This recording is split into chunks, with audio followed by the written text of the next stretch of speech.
जय जय रघुवीर समर्थ.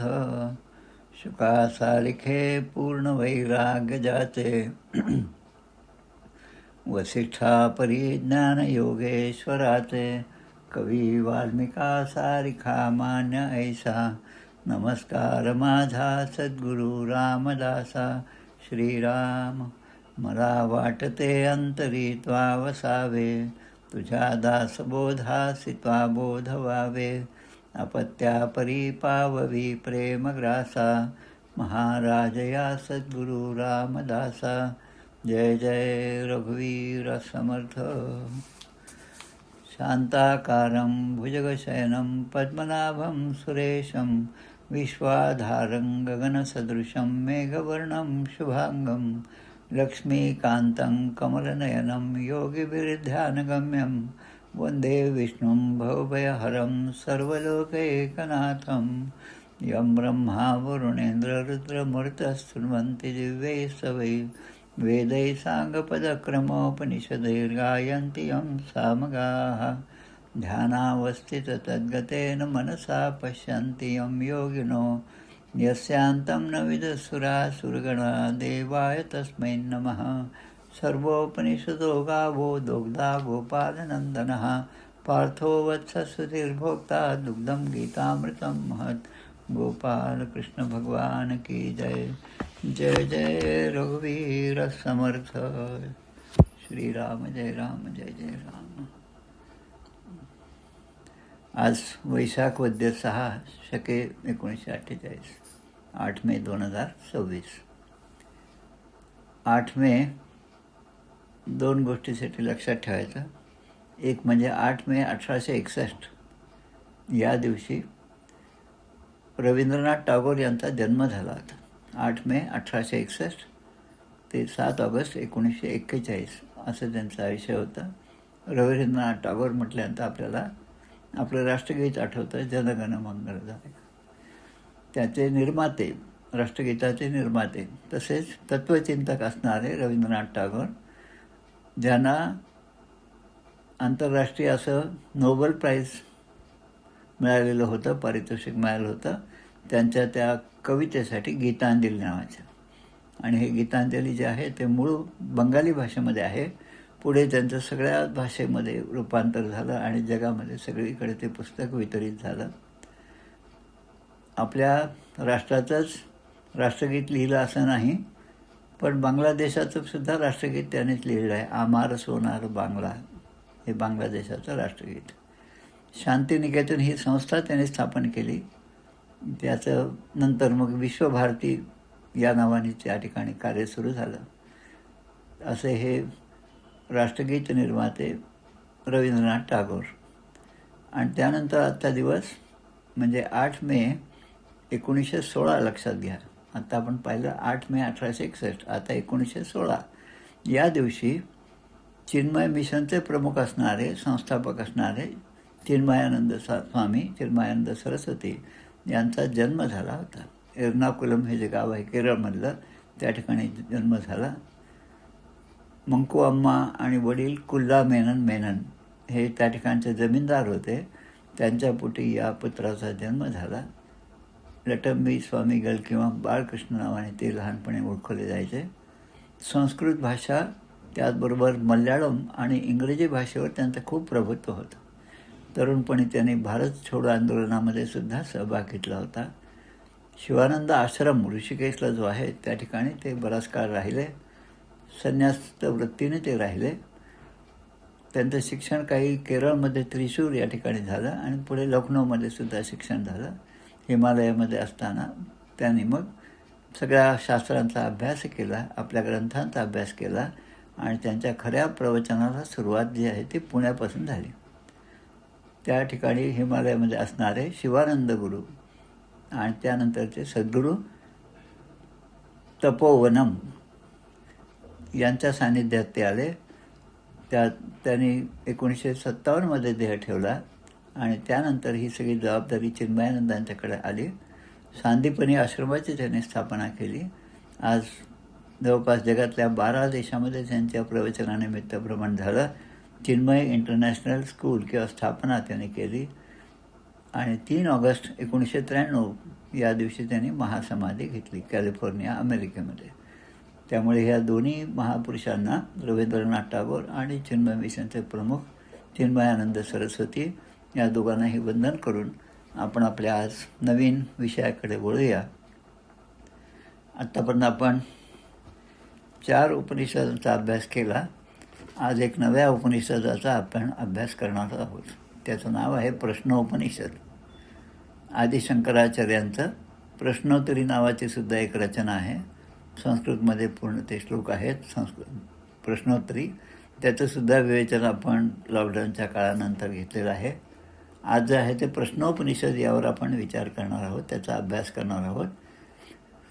प्रत्येक उपनिषदाला एक शांतीपाठ असतो, त्याचा मंत्र असतो. तसंच प्रश्नोपनिषद आणि मुंडकोपनिषद, अजून आपलं मुंडकोपनिषद व्हायचं आहे, या दोघांचाही शांतीपाठ एकच आहे. त्या शांतीपाठाचा थोडक्यात अर्थ पाहून आपण या प्रश्नोपनिषदाकडे वळणार आहोत.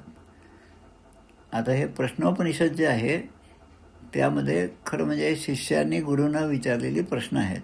मुळामध्ये फक्त 6च प्रश्न आहेत आणि 6 प्रश्नांना सद्गुरूंनी दिलेले जे उत्तर आहे ते म्हणजे हे प्रश्नोपनिषद आहे.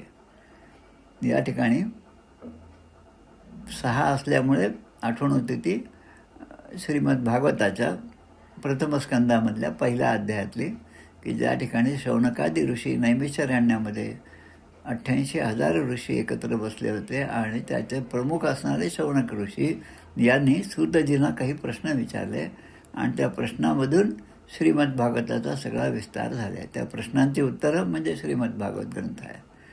ती प्रश्न अशाच प्रकारची आहेत. किम श्रेयम शास्त्रसारः कः, किम अवतार प्रयोजनः, के अवतारश्च, किम कर्म आणि धर्म कम शरणम गताः. सगळ्या शास्त्रांचं सार काय आहे? किम श्रेयम, श्रेय आणि प्रेय आपल्याला तर सगळ्यांना माहिती आहे, ते काही विशेष पुन्हा सांगायची गरज नाही. श्रेय म्हणजे काय? परमेश्वराची प्राप्ती हे श्रेयस्कर आहे. बाकी जे जे आपल्या इंद्रियांना, आपल्या अवयवांना, आपल्या देहाला, आपल्या मनाला चांगलं वाटतं ते श्रेय नाही, ते प्रेयच आहे. किम अवतार प्रयोजनम, भगवंतांनी अनेक अवतार घेतले असं आम्ही ऐकलं, शौनकादी ऋषी म्हणतात. मग एवढ्या अवतारांचं प्रयोजन काय? के अवतारश्च, ते अवतार कोणते होते आणि चांगलं कर्म कोणतं आहे? तसंच भगवंतांनी जेव्हा आपला देह ठेवला किंवा भगवंताचं ती लीला समोरण झालं त्यावेळेस धर्म हा कोणाला शरण गेला? त्याचं उत्तर आहे की श्रीमद भागवत यामध्ये भगवंतांनी स्वतःला काय म्हणतात त्याला, त्याने विलीन करून घेतला आपला श्रीविग्रह आणि श्रीमद भागवत हेच आता भगवंताचं रूप आपल्यासमोर आहे. अशा त्या 6 प्रश्नांची उत्तरं म्हणजे श्रीमद भागवत. आता या ठिकाणी 6 शिष्याने विचारलेल्या प्रश्नांची उत्तरं जी पिपलाद मुनींनी दिलेली आहेत ते म्हणजे हे प्रश्नोपनिषद आहे. या उपनिषदामध्ये थोडंसं विस्तार पण आहे. 67 मंत्र यामध्ये आहेत. उपनिषदांमध्ये आपण मंत्र म्हणतो, त्याला एरवी आपण श्लोकसुद्धा म्हणतो.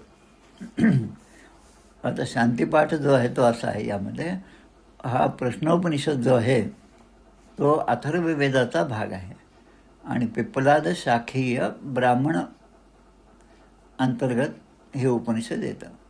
पिप्पलाद ऋषींनी सुकेश आदी 6 शिष्यांना जी त्यांनी विचारली जी प्रश्न होती त्याला जी उत्तरं दिली ते म्हणजे हे आपलं प्रश्नोपनिषद आहे. शांतीपाठ जो आहे तो या ठिकाणी ओम भद्रं कर्णे शृणुयाम देवाः भद्रं पश्येमाक्षभिर्यजत्राः स्थिरैरङ्गैस्तुष्टुमांस स्तनुभिर्विषेम देवहितं यदायुः स्वस्ति न इंद्रो वृद्धश्रवाः स्वस्ति न पूषाः विश्वेदाः स्वस्ति नस्तारक्षो अरिष्ठनेमिः स्वस्ति नो बृहस्पतिर्दधातु. ओम शांती शांती शांती.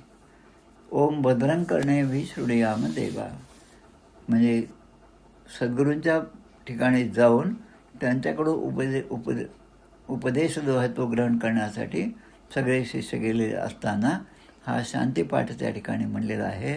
ओम भद्रं कर्णे शृणुयाम देवा, म्हणजे आमच्या कानाने जे जे आम्ही श्रवण करू ते सगळं भद्र असलं पाहिजे. भद्र म्हणजे कल्याणकारी असणारं, आमचं सगळ्यांचं श्रेय, आमचं सगळ्यांचं हित आहे, अशाच गोष्टी आमच्या कानावर पडाव्यात असं ती मागणी केलेली आहे.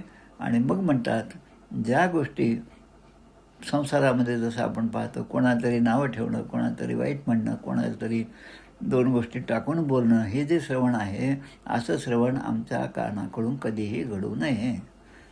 आणि भद्रम पश्येमाक्षवीर यजत राहा. अक्ष म्हणजे आमच्या डोळ्यांनी जे जे आम्ही पाहू ते ते सगळं भद्र म्हणजे चांगलंच असलं पाहिजे, ज्याचा परिणाम किंवा ज्याचा फायदा आमच्या उन्नतीसाठी, आत्मोन्नतीसाठीच व्हावा, असं भद्रम पश्येमाक्षवीर यजत राहा. आता हे सगळं करत असताना आमचं हे जे शरीर आहे त्यामध्ये जे जे अवयव आहेत, स्थिरैरी अंगैही स्तुष्टवंस स्तनुभिर्विषयेम देवहितं यदायु. आमचं सगळे शरीरातले सगळे अवयव जे ते आहेत धष्टपुष्ट होऊ, म्हणजे कुठल्याही प्रकारचा आजार वगैरे आम्हाला होऊ नये. आणि त्याचं कारण काय, की हा नरदेह अनेक जन्मांत प्राप्त झालेला आहे, म्हणून या देहाचा उपयोग देवहितं यदायु, देवाचं हित. आता देवाचं हित म्हणजे काय, की या सगळ्या सृष्टीचं हित आमच्याकडून व्हावं अशा प्रकारे सेवा आमच्याकडून, आमच्या सगळ्या इंद्रियांकडून भगवंताची व्हावी. पाटातील तुंब निघेना तरी मग पाणी चालेना, तैसे सज्जनांच्या मना कळले पाहिजे. म्हणजे समाजामध्ये आज कोणत्या गोष्टीची गरज आहे हे आमच्या लक्षात तुम्ही आणून द्यावं. आणि ते लक्षात आल्यावर ते जे समाजामधली जी कमतरता आहे, जे वैगुण्य आहे, ते दूर करण्यासाठी आम्ही आमच्या सगळ्या इंद्रियांचा उपयोग करावा. आणि त्या योगे देवहितम, देवाचं हित जे आहे ते आम्ही पाहावं, असा आम्हाला तुम्ही आशीर्वाद द्यावा. पुढे 2 या ठिकाणी मंत्र आहेत शांतीपाठामध्ये. हे यजुर्वेदामध्ये आणि ऋग्वेदामध्ये दोन्हीकडे एकच येतात. दुसरा मंत्र जो आहे स्वस्तिन इंद्रो वृद्धश्रवाः, स्वस्तिन पूषाः विश्ववेदाः, स्वस्तिन इंद्रो वृद्धश्रवाः. आता वृद्धश्रवा याचा अर्थ काय, सगळीकडे आपलं यश जे पसरतात, सगळ्यांचं यश सगळ्यांना प्राप्त व्हावं यासाठी जे ते आपलं आयुष्य पूर्ण खर्च करतात, तसं इंद्र, त्या इंद्राने आमच्या सगळ्यांचं स्वस्ती दधातू, आमच्या कल्याण करावं, पोषण करावं. विश्ववेदाः, त्याला म्हणले विश्ववेदाः, की जे संपूर्ण विश्वाचं ज्ञान ठेवतात ते. आणि पूषा म्हणजे जे आपल्या शरीराचं किंवा सगळ्या जीवमात्रांचं पोषण करतात. आता पोषण कसं होतं ते लक्षात घ्या. पोषण म्हणजे चांगल्या चांगल्या वनस्पतींनी होतं. ज्या औषधीयुक्त अशा वनस्पती आहेत त्यांच्यामुळे आपल्या शरीराचं पोषण होतं. त्यामुळे अशा वनस्पतींचं वाढ होणं, त्यांची कमतरता न पडणं आणि अधिकाधिक त्यांचं प्रजनन होणं आणि त्यापासून आपल्याला त्या सगळ्या औषधी गुणधर्मांचा उपयोग व्हावा आणि जेणेकरून आपल्यातर्फे देवहितं यदायुः अशी सेवा घडावी, असं या ठिकाणी मागणं मागितलं आहे. आता या ठिकाणी 3 देवांचं या ठिकाणी नाव घेतलेलं आहे. ते कोण आहेत 3 देव, एक इंद्र आहे, त्यानंतर विश्ववेदाः म्हणजे अग्नी आहे, त्यानंतर स्वस्तिनचा अक्षर अरिष्ट नेमी, अरिष्ट आपलं दूर करणारं, तार्क्ष म्हणजे गरुड आहे, त्या गरुडांना सुद्धा आवाहन केलं. आणि स्वस्तिनो बृहस्पतीर दधातु, बृहस्पती हे देवतांचे गुरु आहेत, त्यांची सुद्धा सेवा आणि त्यांनी आम्हाला आमचं रक्षण करावं. ओम शांती शांती शांती. अशा प्रकारे हा शांती मंत्र जो आहे यामध्ये इंद्र सर्वज्ञ असा पूषा, त्याच्यानंतर अरिष्ट निवारक असा तार्क्ष म्हणजे गरुड आणि बुद्धीचे स्वामी असणारे बृहस्पती, या सगळ्या देवतांना आपण त्या ठिकाणी नमन केलेलं आहे की या सर्वांच्याद्वारे आमचं कल्याण व्हावं, आमचं पोषण व्हावं आणि आमच्याकडून आत्तापर्यंत झालेले जे काही दोष असतील ते दोष आमचे ते दूर व्हावेत. आणि मग आध्यात्मिक ताप, आधिभौतिक ताप आणि आधिदैविक ताप यांचंसुद्धा निवारण व्हावं, ते सगळे शांत व्हावेत, जेणेकरून आम्ही चांगलं सत्कर्म करण्यासाठी प्रवृत्त होऊ. आध्यात्मिक, आधिदैविक आणि आधिभौतिक. आपल्या ग्रंथराज दासबोधामध्ये 3 चांगले समास त्यामध्ये लिहिले आहेत. त्यामधला आध्यात्मिक म्हणजे आपल्या शरीरात निर्माण झालेले ताप, म्हणजे शरीरात जे काही बिघाड झाले त्यामुळे जो आपल्याला त्रास होतो आध्यात्मिक. आधिभौतिक म्हणजे भौतिक म्हणजे या भूतमात्रांच्या ठिकाणी किंवा दुसऱ्याकडून झालेला त्रास. जसं आता आपण बातम्या वाचतो, कुठेतरी बनवा लागला, ऊसाचं आहे, त्यानंतर आलेलं धान्य एका ठिकाणी ठेवलं, पण ते कोणाचं तरीमुळे ते पूर्ण धान्य जळून गेलं. म्हणजे त्यामध्ये नुकसान जे आहे ते दुसऱ्यांमुळे होतं. ते आधिभौतिक ताप आहे. आणि आधिदैविक म्हणजे आत्तापर्यंत आपण केलेलं जे काही कर्म असेल त्याचा परिणाम म्हणून जो त्रास आपल्याला सहन करावा लागतो ते आधिदैविक. म्हणजे अशा 3 प्रकारच्या तापांची शांती व्हावी असं या शांती मंत्रामध्ये सुरुवातीला म्हटलेलं आहे. प्रत्येक उपनिषदाच्या सुरुवातीला शांती मंत्राचा उल्लेख होतच असतो. आता हे शांती मंत्र झाल्यानंतर मुख्य उपनिषदाला सुरुवात होते, ते म्हणजे प्रश्नोपनिषद.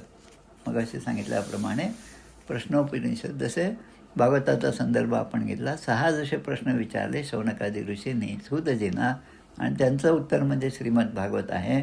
तसं या ठिकाणी 6 शिष्य जे होते, 6 जे ऋषी शिष्य म्हणजे काय, ते सगळे ऋषी परंपरेचे होते.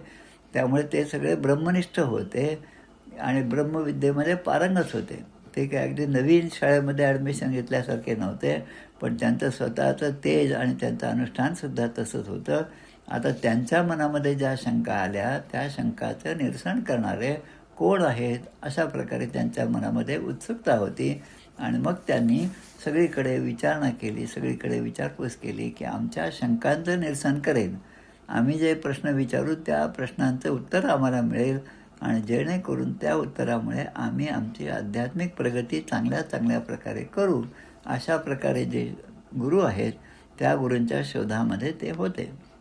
आता यावेळेस हा प्रथम अध्याय, प्रथम प्रश्न म्हणतात या ठिकाणी. 6 प्रश्न असल्यामुळे प्रथम प्रश्न, द्वितीय प्रश्न, तृतीय प्रश्न असे 6 प्रश्न या ठिकाणी आहेत.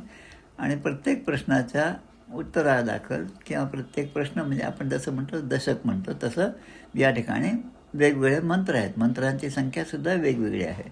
आता प्रथम प्रश्नामध्ये 16 मंत्र आहेत. तो पहिला मंत्र जो आहे तो आपण आज या ठिकाणी पाहूया. ओम सुकेशाच भारद्वाजः शैव्यश्च सत्यकामः शौर्यायणीच गार्ग्यः कौत्सल्य अश्वलायनो भार्गवो वैदर्भीः कबन्धी कात्यायनस्ते ह एते ब्रह्मपरा ब्रह्मनिष्ठा परं ब्रह्मान्वेषमाणा एष ह वै तत्सर्वं वक्ष्यति इति तेह समित्पाणयोः भगवन्तं पिप्पलादं उपसन्नाः. असा तो पहिला मंत्र आहे. यातले मंत्र तसे मोठे आहेत, तसे आकाराने शब्दांच्या मानाने. आता याचा आपण विचार करू. आता जेव्हा मंत्राचा उच्चार होतो तेव्हा आधी ओंकाराचं ध्यान, ओंकाराचं स्मरण झालं पाहिजे. ओम सुकेशाच भारद्वाजः. ओंकार स्वरूप असा सच्चिदानंद घन परमात्म्याचं स्मरण करून या उपनिषदाचा प्रारंभ होतो. पहिल्याच मंत्रामध्ये सुकेशाच भारद्वाजः. आता हे सुकेशा ऋषी कोण आहेत? भरद्वाज ऋषीचे पुत्र आहे. भरद्वाज ऋषी आपल्याला माहिती आहे, अनेकांचं गोत्रसुद्धा असतं. त्यांचे पुत्र असणारे सुकेशा. सुकेश याचा अर्थ सुंदर केस असणारे असा सुद्धा होतं. ते सुद्धा त्याच प्रकारचे असतीलच म्हणावं लागतं, कारण हे फार पुरातन हा सगळा इतिहास आहे. त्यानंतर दुसरे जे आहेत त्या 6 पैकी ते म्हणजे शिबी कुमार सत्यकाम. आता शिबी राजाची कथा आपल्याला माहिती आहे. शिबी राजा कोण होते? ते राजा होते आणि स्वतःचं अध्ययन आणि सगळं अनुष्ठान खूप चांगल्या प्रकारे त्यांनी केलेलं होतं. एकदा ते राजसिंहासनावर बसलेले असताना एक कबूतर जे आहे ते अगदी दुःखी अंतःकरणाने आलं आणि त्यांच्या अंगावर मांडीवर बसलं. आता त्या कबुतराचं दुःख त्यांना काही पाहवत नव्हतं. कबुतराला थोडीफार जखमसुद्धा झाली होती. त्याला कबुतराला असं वाटतं की आता यांच्याकडे गेल्यावर आपल्या सगळ्या या कष्टाचं निवारण सहजपणे होईल. आता ते त्यांच्याशी संवाद करू शकत होते. पूर्वी जे आहे आपण महाभारतामध्ये पाहतो, भीम, अर्जुन, नकुल, सहदेव, धर्मराज. तर नकुल सहदेव जे आहेत यांना पक्ष्यांची भाषा येत होती, जनावरांची भाषा येत होती. त्यांचे जे घोडे होते, हत्ती होते, त्यांच्याशी ते संभाषण करू शकत होते. तसंच या ठिकाणी हे जे आहेत शिबी कुमार भरद्वाज, शिबी राजा, त्या शिबीर राजाने त्या कबुतराशी संवाद केला. मी तुला काय देऊ शकतो की ज्यामुळे तुझं समाधान होईल. तेव्हा ते म्हणतात की मी खरं म्हणजे आमचा जन्म काय आहे की कबूतर काय की जिकडे कुठे जाईल तिथून काहीतरी खाण्याची वस्तू त्या ठिकाणून आणणं. त्या ससाणा जो आहे तो त्यांच्या मागे लागला होता आणि ससाणा जो आहे तो यांचा जीव घेत होता. पण आता आपला जीव वाचवण्यासाठी हे त्या शिबीर राजाच्या आश्रयाला आले. आणि मग ते म्हणतात की आता आम्हाला जन्मजात हीच आहे की कुठून तरी आपलं पोट भरण्यासाठी कोणाच तरी हत्या करणं. आता जो दुसऱ्याची हत्या करू त्याची हत्या करणारे कोणीतरी असतो. उंदीर पाहिलं, उंदीर आहे तर मांजर आहे त्याच्या मागे, मांजर असेल त्याच्या मागे कुत्रंसुद्धा आहे, कुत्रं असेल तर त्याच्या मागे दुसरा जीव आहे. असं जीवो जीवस्य भोजनम असंही म्हटलेलं आहे. एक जीव दुसऱ्या जीवाला किंवा जो सशक्त आहे तो अशक्ताला आपल्या ताब्यात घेऊन त्याचा उपभोग घेण्याचा प्रयत्न करतो आणि आयुष्यभर हेच करत असतात. अशी अनेक उदाहरणं आहेत. आता ते म्हणतात त्याप्रमाणे आता ते म्हणतो तो कबूतर सांगतो की आता मला तुम्ही दुसरं तिसरं काही देऊ नका, पण तुमच्याच शरीराचं मांस जे आहे ते मला खायला द्या. आता ते प्रयत्न करतात. आता मांस द्यायचं म्हणजे आता राजाने मग ते चाकू सुरे घेतली आणि आपल्या मांडीचं थोडंसं मांस काढलं आणि ते त्यांना दिलं. आता ज्या डाव्या भागाचं मांस काढलं आणि त्याला दिलं तर त्यांच्या त्या डाव्या डोळ्यातून ते पाणी व्हायला लागलं. दुःख झालं. कारण काय डाव्याकडून डाव्याला झाल्यामुळे आता डावी जी आहे बाजू ती आता कुठल्या तरी कामात येते म्हणून उजव्या बाजूला सुद्धा वाईट वाटलं. आणि मग ती कथा पूर्ण होते. त्यामध्ये ते दोन्हीकडचं जे आहे म्हणजे स्वतःचं पूर्ण देह जो आहे तो त्याला द्यायला तयार होतात. असे शिबिराजे आहेत. आणि त्यांचा कुळामध्ये जन्मलेला सत्यकाम, त्या सत्यकाम या 6 ऋषींमध्ये त्या सत्यकामांचं सुद्धा नाव आहे. आता नंतर आहे गर्ग गौत्रामध्ये उत्पन्न झाले सौर्यायणी. गर्ग आपल्याला माहिती, गर्ग मुनी, गर्ग ऋषी, त्याला गार्ग्य असंच म्हणतात. त्या कुळामध्ये जन्मलेले त्याच्यातले सौर्यायणी म्हणजे हे तिसरे झाले. आता चौथे जे आहे ते कौशल देश. कौशल्य देश म्हणजे आपण माहिती आहे आपल्याला. कौशल देशातला राहणारे अश्वलायन ऋषींचे पुत्र म्हणून अश्वलायन, एक अश्वलायन एक अश्वलायन. जे आहे ते वडिलांच्या नावाने अश्वलायन आणि त्यांच्यामध्ये उत्पन्न झाले अश्वलायन ऋषी आणि ते या ठिकाणी आहेत. त्याचप्रमाणे विदर्भ देशीय भार्गव ऋषी. आता विदर्भ म्हणजे आपलाच हा प्रांत सगळा विदर्भ आपण जो म्हणतो, ज्या ठिकाणी कौंडिण्यपूरसुद्धा आहे. तर या सगळ्यांचा राजा असणारा भार्गव जे आहेत ते ऋषी त्या ठिकाणी आहेत. आणि त्याचप्रकारे कत्य ऋषी, कत्य ऋषीचे प्रपौत्र, पौत्र म्हणजे नातू, प्रपौत्र म्हणजे पंटू, त्यांचं नाव आहे कबंधी. असे हे 6 जण आहेत. सुकेशा, सत्यकाम, सौर्यायणी, अश्वलायन, भार्गव आणि कबंधी. आता या 6 जणांच्या मनामध्ये इच्छा उत्पन्न झाली की आपण काहीतरी चांगल्या प्रकारचं अध्ययन करावं, चांगल्या गोष्टी प्राप्त कराव्या आणि परब्रह्म परमेश्वराच्याबद्दल आपल्या मनात जी जिज्ञासा आहे ती जिज्ञासा पूर्ण होण्यासाठी योग्य अशा गुरूंच्या शोधामध्ये आपण बाहेर पडावं. असं म्हणून हे 6ही जण त्या ठिकाणून बाहेर पडले. आता कोणाकडे जायचा हा प्रश्न होता. सगळ्यांना विचारलं तेव्हा पिपलाद ऋषींचा विषय त्या ठिकाणी आला आणि हे सगळ्यांचे जाणकार आहेत आणि त्यामुळे त्यांच्याचकडे आपण जावं असं सगळ्यांनी ठरवलं. आता हे 6ही जण जे आहेत ते आपापल्या कार्यामध्ये म्हणजे ते वेदाचा अभ्यास करणारे, वेदांचे पारायण असणारे, वेद सगळ्यांची माहिती असणारे होते. त्यानंतर ब्रह्मनिष्ठ होते. आता ब्रह्मनिष्ठ आहेत आणि त्याच प्रकारे ते श्रद्धापूर्वक वेदांचं अनुकरण करत होते. आता श्रद्धापूर्वक म्हणजे आपणही सगळ्या गोष्टी करतो पण त्यामध्ये श्रद्धा असते किंवा नाही हा प्रश्न निर्माण होतो. कारण एखादं कार्य श्रद्धापूर्वक म्हणजे मनापासून, मनामध्ये श्रद्धा पाहिजे की भगवंत या ठिकाणी आहे आणि त्याची सेवा मी करत आहे असं जेव्हा असेल तेव्हा ते श्रद्धापूर्वक केलेलं काम झालं. लहान मुलांना, शाळेमधल्या मुलांना आपण जेव्हा शिकवतो, प्राध्यापक शिक्षक शिकवतात तेव्हा त्यांच्यामध्ये सुद्धा भगवंताचं वास्तव्य आहे आणि त्यांचं अज्ञान घालवण्याचं काम मला प्राप्त झालं आहे. त्यामुळे परमेश्वराचे आभार मानून मी चांगल्यात चांगलं शिकवलं पाहिजे ही भावना ज्यांच्या ठिकाणी आहे ते श्रद्धापूर्वक त्यांचं ते कार्य करीत असतात. मग श्रद्धापूर्वक वेदांचं आचरण, वेद सांगतील त्याप्रमाणे आचरण करणारे हे 6 ऋषी होते. आता ते आपल्या त्या आश्रमातून बाहेर पडले. आता आपल्याला ज्या कामासाठी जायचं आहे त्यामध्ये आता परब्रह्मसंबंधाविषयी जे काही जाणून घ्यायचे आहे ते सांगतील असे पिपलाद मुनी जे आहेत त्यांच्याकडे आपल्याला जायचं आहे. आता जेव्हा एखाद्या यज्ञकर्मासाठी सत्कर्मासाठी जातो तेव्हा काही ना काही तयारी करून जावं लागतं.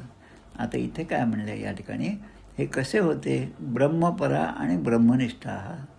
ब्रह्मपरा म्हणजे ब्रह्मवस्तूमध्ये किंवा ब्रह्माच्या अनुसंधानामध्ये हे परायण म्हणजे त्यामध्ये सगळी जाण असलेले होते. तसे ते ब्रह्मनिष्ठ होते. परमब्रह्मान वेशमाना, परमब्रह्मान वेशमाना. आता अन्वेषण म्हणजे काय, आपल्याला आता बातम्यांवरून वगैरे सगळं पाहतो आपण. अन्वेषण म्हणजे एखाद्या गोष्टीचा शोध घेणे. आजकाल पुष्कळ नावं येतात ते CBI वगैरे एजन्सीचे, ते कुठल्या न कुठल्या गुन्ह्याचा सुद्धा शोध घेत असतात. तसं अन्वेषमाना. आता हे कशाचं अन्वेषण करत आहेत की त्या परब्रह्माचं आपल्याला स्वरूप किंवा त्याच्याबद्दलची माहिती प्राप्त व्हावी म्हणून अन्वेषण करणारे हे सगळे ब्रह्माचं अन्वेषमाना. एष है तत्सर्वम. आणि वक्षतीती. आता या ठिकाणी शब्द आहे पहा, वक्षतीती हा एक शब्द आहे. आणि त्यासाठी ते सगळीकडे आता कोण आपल्याला काय सांगेल आणि कसा उपदेश देईल हे समजेल. आणि मग त्यासाठी पूर्वतयारी काय, तर त्याने हातामध्ये इथे अजून एक शब्द आहे, ह वै तत्सर्वम वक्षती इति तेह समितपाणयो. समितपाणयो म्हणजे समित म्हणजे समिधा. यज्ञासाठी किंवा आपण आपल्या गुरूंकडे जाण्यापूर्वी किंवा आपण जेव्हा घरी एखादं चांगलं कर्म करतो तेव्हा आपल्या हातामध्ये बोटामध्ये पवित्री धारण करतो. ते पवित्र असतं बघ, जे 10 कुश सांगितले आहेत त्यापासून आपल्या घरचे गुरुजी जे येतात ते आपल्याला ते आणतात. आणि आधी सांज संध्या करून कुंकू लावलं सगळं आपण सुरुवात केली तेव्हा ते पवित्री जे आहे ते आपल्या बोटामध्ये आपण घालतो आणि मग सगळं पुढचं भाग त्या ठिकाणी पूजेचा येतो. तसं यांनी ते समित पाणयो हो आपल्या हातामध्ये त्या समिधा घेतलेल्या आहेत आणि आता ते पिपलाद ऋषींकडे जाण्यासाठी निघालेले आहेत. हा पहिला मंत्र जो आहे तो या ठिकाणी असा सांगितलेला आहे. आता दुसरा मंत्र जो आहे त्याचा विचार करूया आपण. आता हे त्या पिपलाद ऋषींकडे जात आहेत. पिपलाद म्हणजे काय, पिपल म्हणजे काय, पिंपळ. पिंपळ म्हणजे अश्वत्थ. अश्वत्थ सर्व वृक्षाणाम. अश्वत्थ ही माझी विभूती आहे 10व्या अध्यायामध्ये सांगितलं आहे. आता ह्या अश्वत्थाला येणारे जे फुलं आहेत म्हणजे ते भक्षण करणारे पिपलाद मुनी त्या झाडाच्या फळांचंच भक्षण करून राहत होते. असं ते सात्विक असं जीवन जगणारे ते ऋषी होते. त्यांच्याकडे ही सगळी मंडळी 6 ऋषी त्या ठिकाणी गेले. आता त्या ऋषींच्या आश्रमामध्ये इतर सुद्धा अनेक शिष्य होते, त्यामध्ये हे 6 जण गेले. आता ते त्या ठिकाणी जाऊन म्हणतात, तान ह स ऋषीर उवाच. तान म्हणजे त्या सुकेशा वगैरे जे 6 ऋषी आहेत जे प्रसिद्ध आहेत. तान ह म्हणजे प्रसिद्ध असणारे ऋषी उवाच. त्यांना पाहिल्यावर ऋषी भूय एव, की तुम्ही एवढ्या श्रद्धेने माझ्याकडे आलेला आहात, आता तुमच्या मनामध्ये काय असेल ते तुम्ही मला सांगा. आणि मग ते सांगत असताना ते म्हणतात की हे संपूर्ण जग जे आहे त्याच्याबद्दल आम्हाला काही माहिती तुम्हाला विचारायची आहे. आता हे जे सगळेजण आले त्यांना ते सांगतात की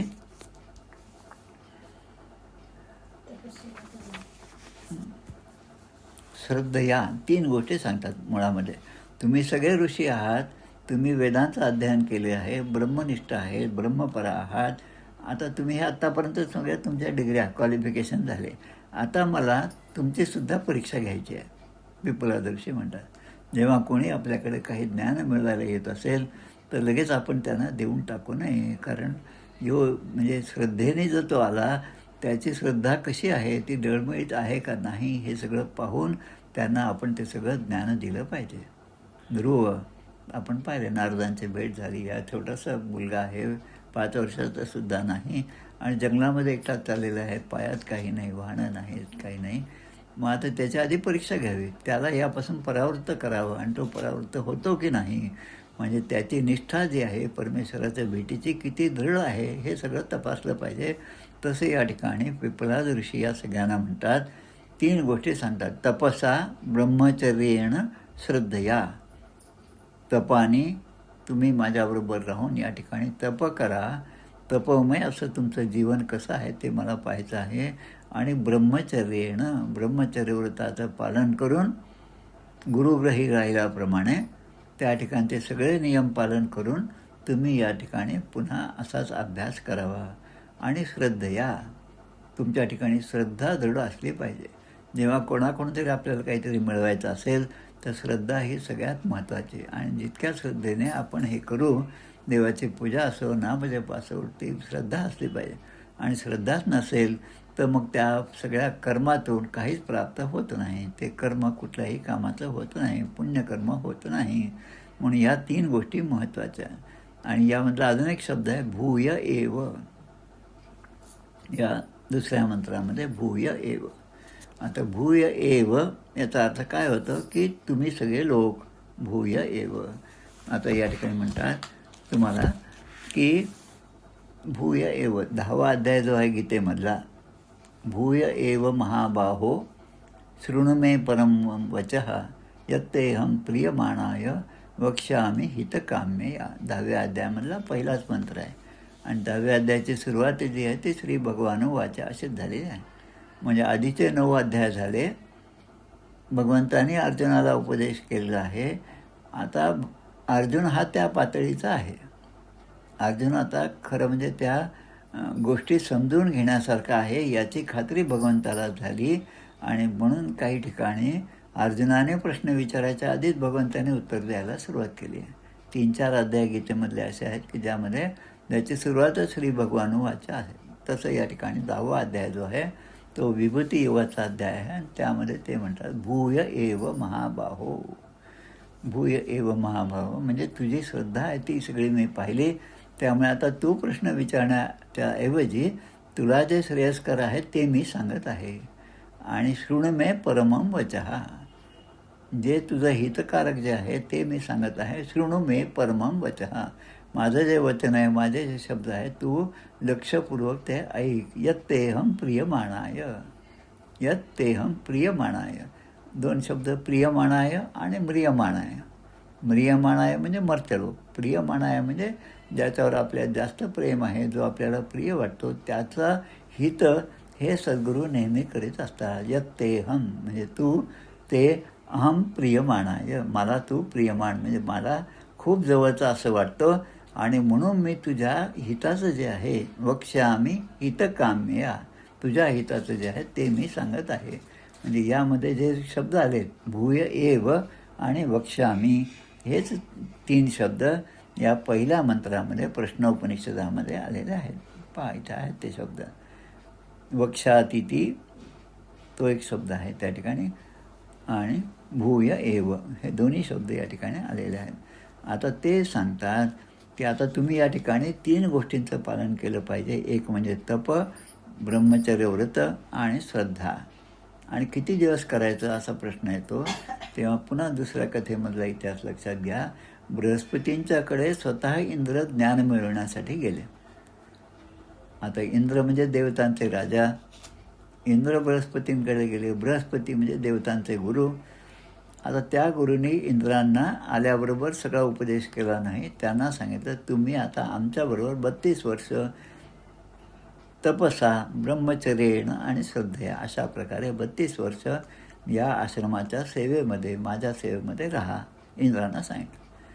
आता 32 वर्ष संपत आल्याबरोबर इंद्राच्याही मनात आलं की चला आता या गुरुंनी सांगितलेली वेळ आता पूर्ण होत आली, आता आपण या ठिकाणून जाऊ शकतो, सगळं ज्ञान आता आपल्याला प्राप्त होईल. आता अशा तयारीत असताना बृहस्पती आता त्यांना म्हणतात की अजून 32 वर्ष तुम्ही या ठिकाणी राहा. आणि 32 आणि 32 64 झाले.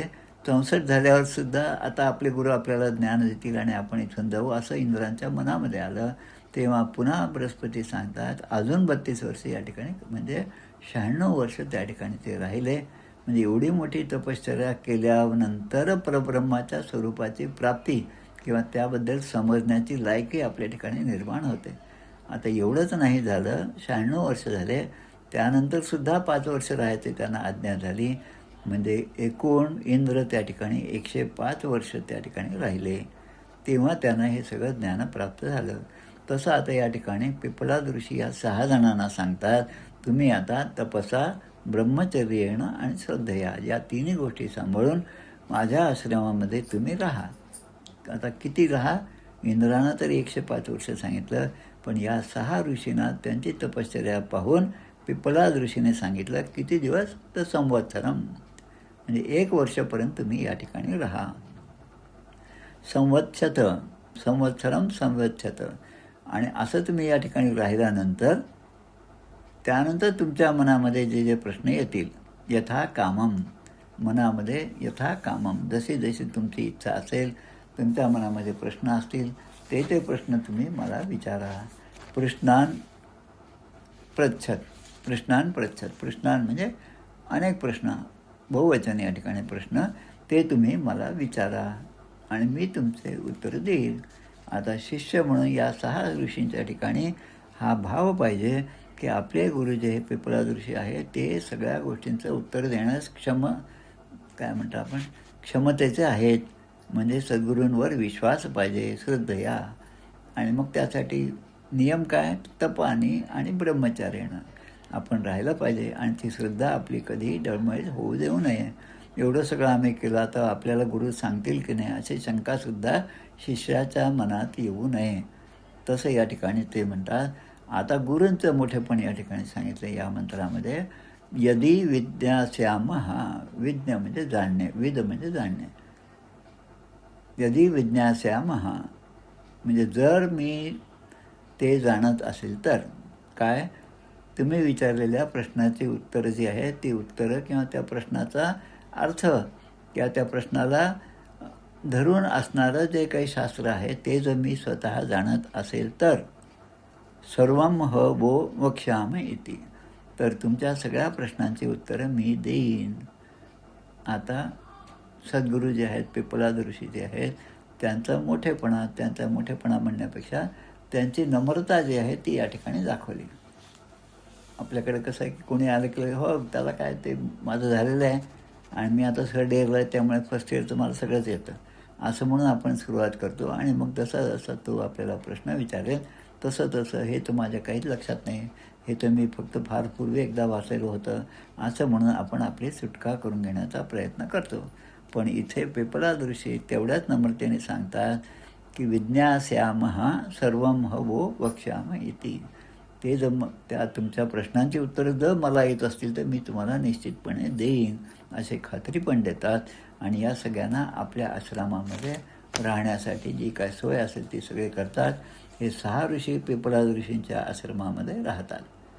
ते कोण कोण आहे आपण पाहिलंच आहे. सुकेशा, सत्यकाम, सौर्यायणी, अश्वलायन, भार्गव आणि कबंधी. आता त्या ठिकाणी राहतात, पूर्ण वर्षभर राहतात. आणि वर्षभर राहत त्यांचे जे सगळं नियम आहेत ते सगळ्या नियमांचं पालन करून सद्गुरूंच्या सान्निध्यामध्ये राहतात. आता वर्षभर राहिल्यामुळे पिपलाद ऋषींना हे शिष्य कसे आहेत ते जवळून पाहण्याची संधी प्राप्त होते. त्याचप्रमाणे आपले सद्गुरू जरी असले तर हे जरी आपल्याला सगळं सांगत असले तरी यांचं वैयक्तिक आचरण कसं आहे. 4 लोकांमध्ये माणूस चांगल्या प्रकारे राहतो हे अगदी खरं आहे, पण एकांतामध्ये असताना तो तेवढाच नियमपूर्वक राहतो की नाही हे सुद्धा पाहणं तेवढंच महत्त्व आहे. आणि हे गुरु आणि शिष्य या दोघांसाठी सुद्धा हे लागू आहे. दोघांचं जीवन नियमबद्ध आहे की नाही, धर्मशास्त्राला धरून आहे की नाही हे पाहणं हे दोघांनाही कर्मप्राप्तच आहे. स्वामी विवेकानंद आणि रामकृष्ण परमहंस यांच्या बाबतीमध्ये सुद्धा हेच होतं. अगदी शेवटी रामकृष्ण परमहंसाच्या 50 वर्षाच्या आयुष्यामध्ये शेवटी 45-46 वर्ष होत गेले आणि हे रोज त्या नरेंद्राची वाट पाहत होते. अजूनही नरेंद्र आला नाही असं म्हणून ते संध्याकाळ झाली की पुन्हा आपल्या झोपडीमध्ये जाऊन ध्यानामध्ये बसायचे. आता शेवटच्या 4 वर्षामध्ये यांची भेट झाली. तसं या ठिकाणी आता हे शिष्य त्या ठिकाणी आहेत. आता ते काय प्रश्न विचारतील, त्याचा प्रश्न काय, या 6 पैकी कोण आधी पहिला प्रश्न विचारणार आहे हा जो भाग आहे तो आपण आता उद्याच्या भागामध्ये पाहणार आहोत. आणि ते सगळं कार्य जे आहे ते कसं संन्यासीना तपस्वीना, एक तर हे संन्यासी आहेत, ऋषी पुन्हा संन्यासी आहेत आणि तपस्वी आहेत, ब्रह्मपरा म्हणजे ब्रह्म सगळं जाणणारे आहेत. त्यामुळे सगळं नियमपूर्वक सगळ्या नियमांचं पालन करत श्रद्धापूर्वक त्या ठिकाणी 1 वर्षभर राहिल्यानंतर ऋषीच्या आज्ञेनुसार श्रद्धा, ब्रह्मचर्य आणि तपस्या घेऊन जेव्हा 1 वर्ष राहतात तेव्हा मग आता या ठिकाणी प्रश्न विचारायला सुरुवात झाली. सद्गुरूंच्या आदेशाप्रमाणे अथ कबंधी कात्यायन उपेत्य पपृच्छ भगवन कुतोह वा इमाः प्रजाः प्रजायन्त इति. हा तिसरा मंत्र या ठिकाणी. अथ म्हणजे हा मंगलवाचक शब्द आहे. म्हणजे हे पिपलाद ऋषी आहेत त्यांच्यासाठी अथ मंगलसूचक असा हा शब्द. कबंधी कात्यायन, कत्य ऋषींचा प्रपौत्र असणारा कबंधी जो आहे तो आता त्या ठिकाणी ते ऋषी आता प्रश्न विचार. उपेत्य पपृच्छ म्हणजे ते प्रश्न विचारायला सुरुवात करतात. आता त्यांचा प्रश्न काय? भगवन कुतोह वा इमाः प्रजाः प्रजायन्त इति. प्रश्न काय आहे की सगळं त्यागमय सगळं जीवन जगल्यानंतर आणि सगळ्या या विश्वाचं जेव्हा अध्ययन केलं, वेदांचं सगळं अध्ययन केलं, आता इतक्या वर्षाचं सगळं अध्ययन केल्यानंतर आमच्या मनामध्ये काही प्रश्न आहेत की भगवन, आता सुरुवातच पाहते आपल्या गुरूंना भगवन म्हणतात. भगवन भग म्हणजे 6 प्रकारचं ऐश्वर असणारा भगवंत. तसं ते त्या भगवंताच्या स्वरूपामध्ये आपल्या सद्गुरूंकडे पाहतात. आपले सद्गुरू हे भगवन आहेत, भगवंताच्याच बरोबरचे आहेत अशी श्रद्धया त्यांच्या ठिकाणी होते.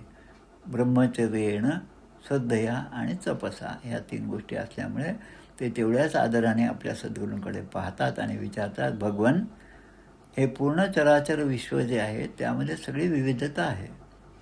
3 ऋतू आहेत त्यामध्ये सगळी विविधता नसली तरी पण उन्हाळ्यानंतर पावसाळा येतो, पावसाळ्यानंतर हिवाळा, हिवाळ्यानंतर पुन्हा पावसाळा.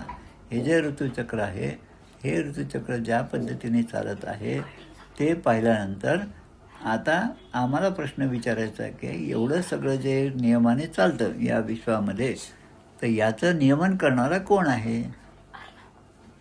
झाडाची पानं एकदा सगळी वळून खाली पडली, झाडावर एकही पान नसलेली अवस्था असली की मग त्या झाडाला पालवी कशी फुटते, कोणामुळे फुटते असे प्रश्न या ठिकाणी विचारले.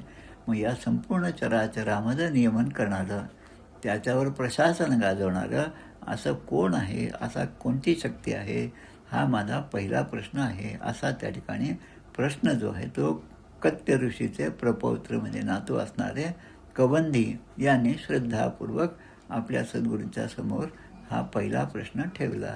याप्रमाणे आपण 3ऱ्या मंत्रापर्यंत आलेलो आहोत. म्हणजे पहिला शांतीपाठ झाला आणि त्यानंतरचे 3 मंत्र झाले. आता कत्य यांचे नातू असणारे हे प्रपौत्र जे कबंधी यांनी जे प्रश्न विचारले त्याचं उत्तर आता ते देतात पिपलाद ऋषी. ते आपण आता उद्याच्या भागामध्ये पाहणार आहोत. गोपाल कृष्ण भगवान की जय. जय जय रघुवीर समर्थ. श्रीराम जय राम, जय जय राम. जय श्रीराम. जय श्रीराम, जय श्रीराम. नमस्कार. नमस्कार, नमस्कार. जय श्रीराम.